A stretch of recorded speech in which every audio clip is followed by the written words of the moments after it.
As a fine wine expert, I feel you're definitely the right person to ask. What are your tips for investing and collecting Bordeaux wines?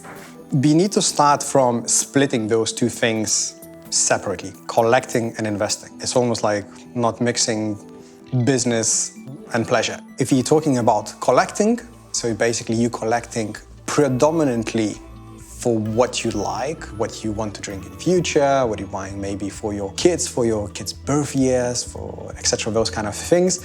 With some wines which might be sold in the future. Some of my clients who says, I bought it for myself and now it's 10 times the price from original, I'll better sell it. And if you're talking about investing, you purely be looking from investment perspective. It's difficult because from my own experience on myself, I could say what sometimes when you're investing in wine and you got a sweet spot for a specific producer, but are they really worth buying for investment? Well, it's a big question. So basically, first tip, you need to split very separately. What is collection and what is investment?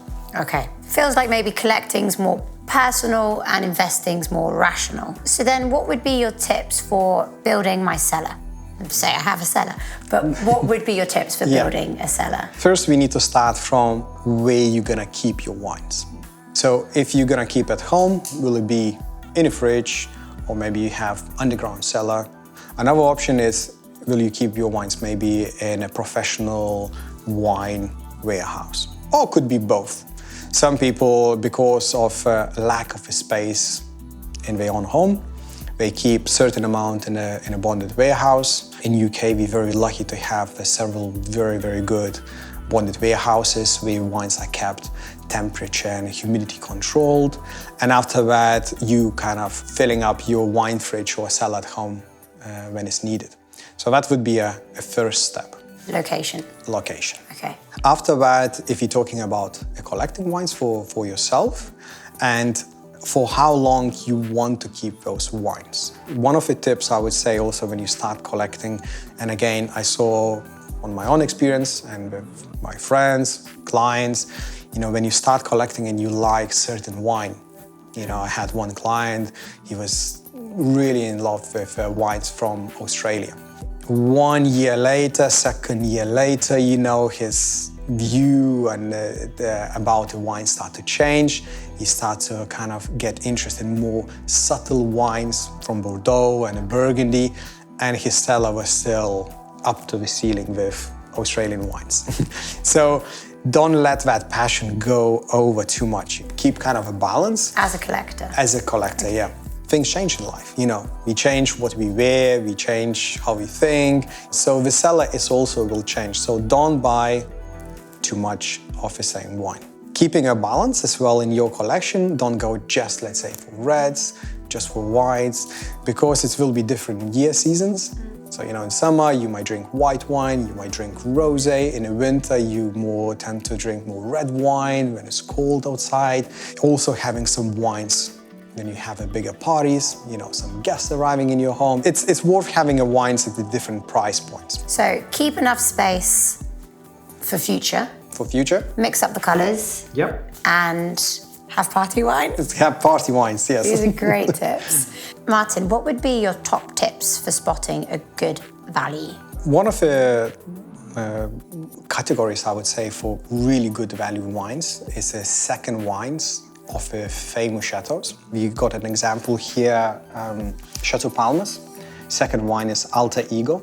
Our kind of good value second wines, it's Reserve de la Comtesse, that's made by Pichon Lalande, Croix Canon, made by Chateau Canon, or Le Petit Smith-Côte Lafite, made by Chateau Smith-Côte Lafite. So those basically wines are made by one of the best producers, not only in the region, but in the world. So they're using that expertise, they're using their facilities, they're using the same vineyards predominantly, what they would use for their best wine. Just the second wine is usually comes maybe from the younger wines, or some barrels of wine what they made is not performing at the super level, so they get declassified into second wine. Like this, you're paying about 3-4 times less than for a grand one, but you get that all expertise, all love and everything, pretty much what it goes for a grand one. So this is one of my favorite value for money Bordeaux, and this is what we really like at Elicite. The second, I would say, tip would be for good value wines. It's smaller chateaus, maybe not from the famous appellations, who are owned by the really good producers. So we got like a Chateau Potensac. It's based in the Medoc, but it's owned by Chateau Le Villascas, one of the best producers. So again, all expertise and everything goes into this small property, you know, producing really good wines. So Chateau Saint-Jacques, made by the same people who makes Chateau Pontacane. So, you know, I followed your advice. I have this beautiful cave, this cellar, and I have enough space for my future collections and a mix of red and whites, and I have some party wine ready to go. But obviously my wines are aging. And I presume that there's a best peak for reds on average and maybe the same for whites. I mean, how do I know when the wine is actually ready to drink? That's quite a good question and quite complex, I would say, because as explained, all wines are quite different. When they're ready to be drunk, it's also will be at a different time. So it's important to either mark on the cellar in a specific area. Some of my clients, what they like to do, they separate the wines. This is for drinking now, this is for in 5 to 10 years, and this is forget for another 15 years. You can lay your cellar like that, and after that, when you walk in, you know, in the middle of a party, you know those different sections, you know. This is I grab a bowl, this is definitely ready to drink now. And that kind of drinking now or keeping, it really depends on a wine, on a vintage. Right, so the bottle doesn't just go, I'm ready. No, unfortunately not. So you were talking about, you know, storing the wine and having a cellar, and obviously some people probably have hundreds of meters of cellars under their houses, and some of us have an apartment if we're lucky. What are the best conditions for storing a wine? We need to look at 3 factors. So it's light, so it has to be no direct sunlight. Okay. Even you're keeping in an underground cellar or you're keeping in a fridge, you know, ideally is no light at all. Second is the temperature. Yeah. So I guess ideally we're looking at about 14, 16 degrees temperature. It could be a little bit less, it could be a little bit more.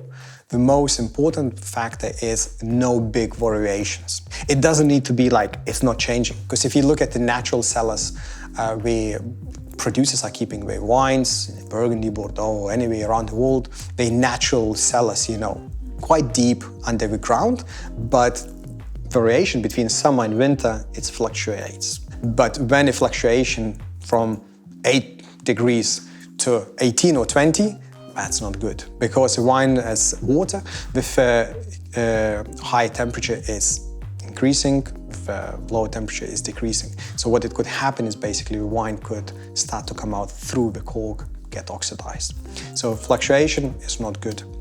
And after this, humidity.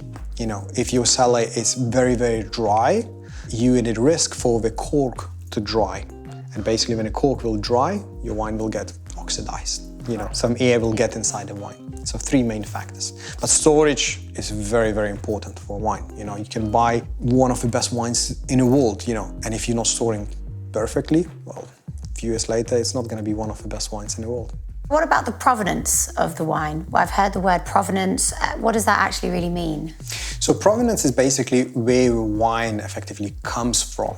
And it's very important when you buy fine wines, because we need to consider where the wine was stored before. As we learned, the storage is very, very, very important, because you might buy 20 years old wine and that bottle or that case of wine wasn't stored perfectly. So the wines will be ruined and you're in a big danger, you know, keeping that special bottle of wine for a special occasion. And on the day you open, you go, oh my God, this is really, really disappointing. Yeah. So that's very important. Also, really expensive wines are being faked as well. So, you know, it's very important from who you buy those wines. So you buy from trusted, reputable wine merchants to make sure that those wines are well stored and not fake.